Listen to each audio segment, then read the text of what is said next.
পূর্ব চীনের আনহুই প্রদেশে টানা ৫ দিনের শুটিং শেষে জমকালো উৎসবের রেকর্ডিং শেষ হয়। চীন তো বটেই, বিশ্বজুড়ে বেশ জনপ্রিয় চীনা অপেরা। আর অপেরাকে ঘিরে এক বৈশ্বিক আয়োজন সিএমজি অপেরা চি ইন সম্মেলন।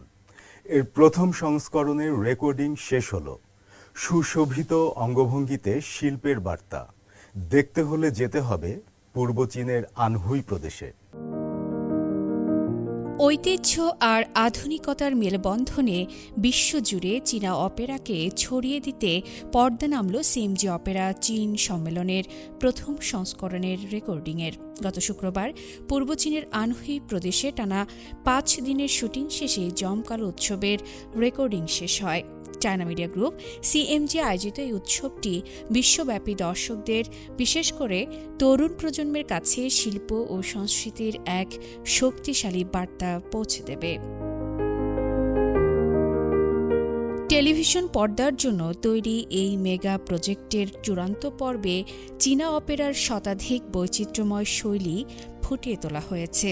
দেশ বিদেশের খ্যাতনামা অপেরা শিল্পী ও তারকাদের পাশাপাশি এতে অংশ নিয়েছেন এক ঝাঁক শিশু ও তরুণ প্রতিভাও। শিগগিরই এটি সিএমজির সিসিটিভি ৩ এবং সিসিটিভি ১১ চ্যানেলে প্রচারিত হবে। এই উৎসব শুধু চীনের শিল্পীদের মধ্যেই সীমাবদ্ধ ছিল না, এতে অংশ নিয়েছেন বহু বিদেশি সাংস্কৃতিক দূত ও শিক্ষার্থী।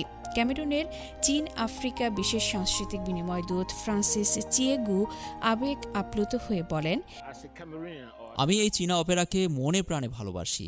বাইরে থেকে এসে এই কঠিন শিল্পকে বোঝা বা পরিবেশন করা সত্যি অনেক কষ্টের। এত বড় মঞ্চে এসে বিদেশিদের এই ভালোবাসা তুলে ধরতে পারাটা আমার জন্য অনেক বড় সম্মানের।